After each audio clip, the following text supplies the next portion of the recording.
국장 김성봉입니다.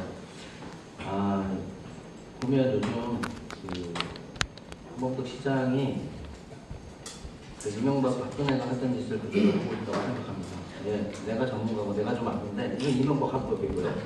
뭐 말하면 비닫고 승질내고 무시하고 박근혜 행태잖아요.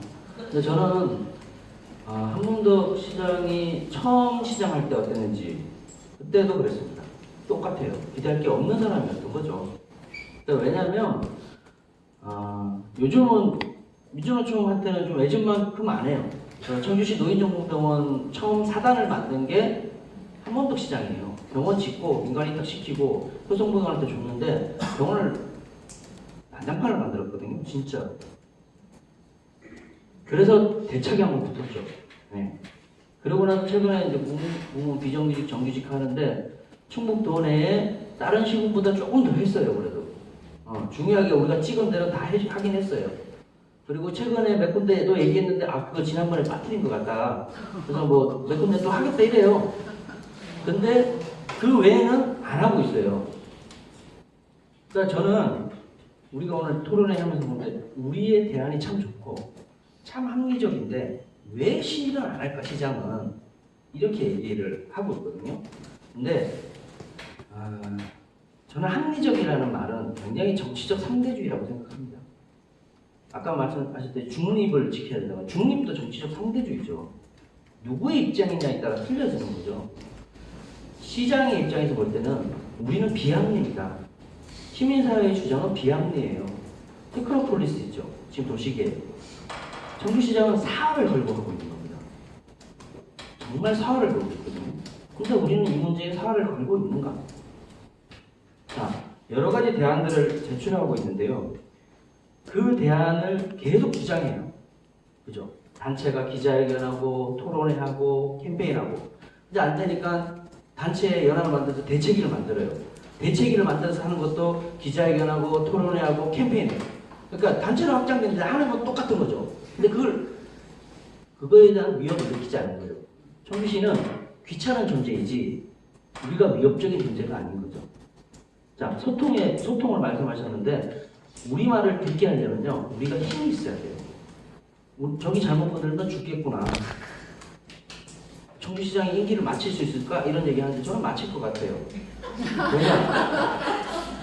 사활을 걸고 싸우지 않기 때문에. 저는 그렇게 생각해요. 자, 그러니까 누구의 대안이 선택될 것인가 이건데 많은 대안들을 우리가 제출하고 있는데 우리의 대안을 선택하게 하기 위한 우리의 계획이 있느냐? 기자회견하고 토론회하고 캠페인에서 우리 계획을 시가 받게 할 것인가? 받을 것인가? 저는 안 받을 거라고 생각합니다. 100%. 매일 항상 똑같은 패턴으로 해온 거에 대해서 굉장히 익숙해져 있고요. 그렇잖아요. 문제점을 계속 얘기해요.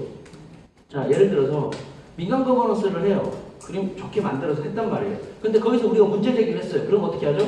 무시하잖아요. 배제하고. 근데 우리를 무시하고 배제하면 큰일 나겠다라고 인식을 해야지 무시하고 배제하지 않거든요. 시민사회 참여를 보장해달라고 하는데 시민사회의 참여를 보장하지 않으면 야, 내 모가지가 날아가겠구나 이렇게 생각해야지 보장해주죠. 그럴 때 비로소 소통이 되기 시작하는 거죠. 내 말을 들을 준비가 안 돼 있는데 들을 준비가 돼 있게 만드는 게 제일 중요한 거 아니겠냐. 저는 이런 판단이 들거든요. 그리고 아까 전에 테크노폴리 자료 요구를 거부한다는데 그것도 똑같은 거죠. 자료 거부해도 좀 아주 귀찮긴 하는데 그런 문제는 없어요.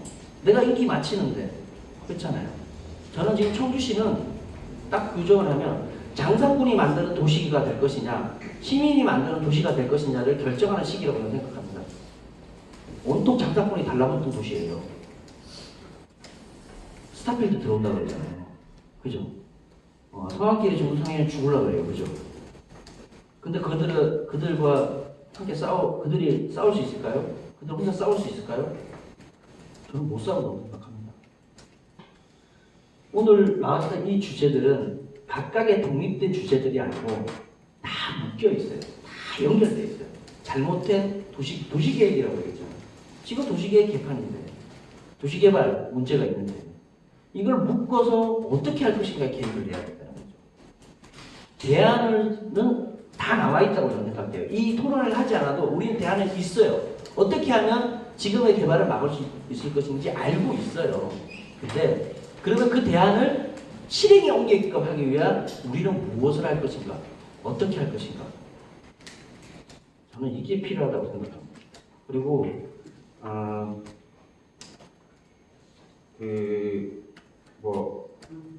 아까 전에 아파트나 공장보다 문화재를 살리는 박물관은 이게 경제적 가치가 높다고 얘기해요. 저도 그렇게 생각해요. 그렇게 얘기할 수 있어요. 근데 그들이 생각하는 경제적 가치는 그게 아닌 거예요. 그래서 똑같은 방식으로 경제적 가치가 있냐 없냐 이게 소랑성리를 해봐야 아무 짝의 소용이 없다. 저는 이렇게 생각합니다. 그래서 저는 이렇게 말씀드리고 싶어요.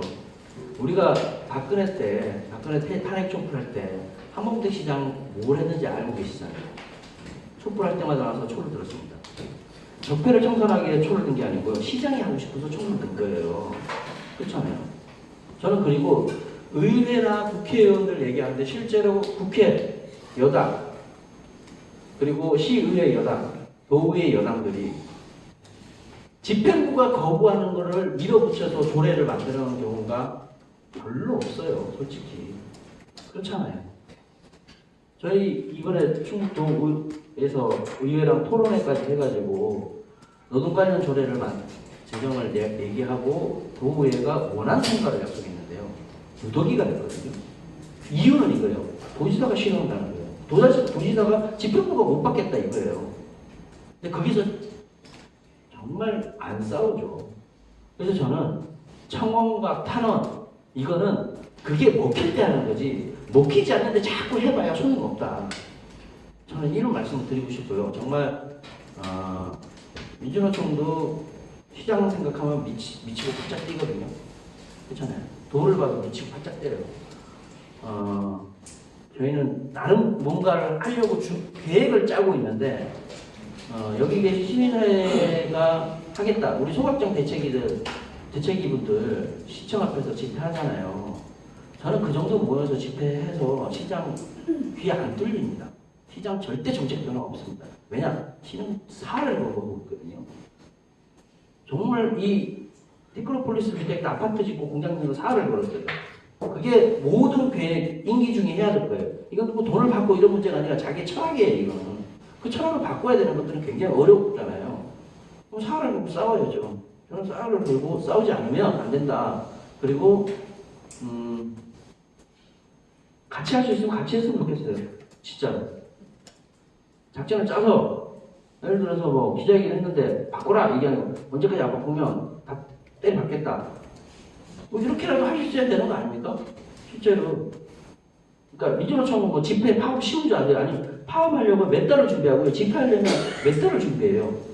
그리고 그걸 하기 위해서 현장을 누비고 조합원들 만나고 간부들 만나고 간담회 하고 이렇게 해서 하거든요. 저도 그렇게 우리 시민단체 회원들하고 그런 과정을 거쳐서 같이 했으면 좋겠습니다. 예, 마치겠습니다. 기운이 불뚝 나십니까? 아니면 힘이 쪽 빠지십니까? 불뚝 나십니까? 네. 역시 이제 투쟁하는 조직이니까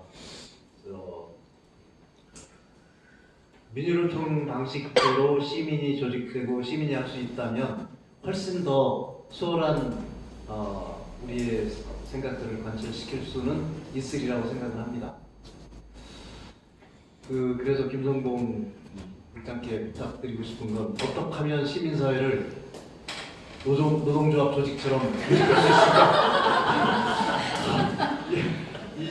이런 좀 대안을 함께 제시해 주시면 고맙겠고요. 사실은 중요한 얘기는 누군가는 목숨을 걸고 하는데 그 대응을 이렇게 느슨하게 시시껄렁하게 그래서 점잖게 그렇게만 해가지고는 바꿀 수 없다라는 그 말은 우리가 좀 잘 새겨야 될 것 같습니다. 단체들의 존재감 또는 책임감 정도로 성명 내고 기자회견하고 그래서 과연 세상을 바꿀 수 있을까?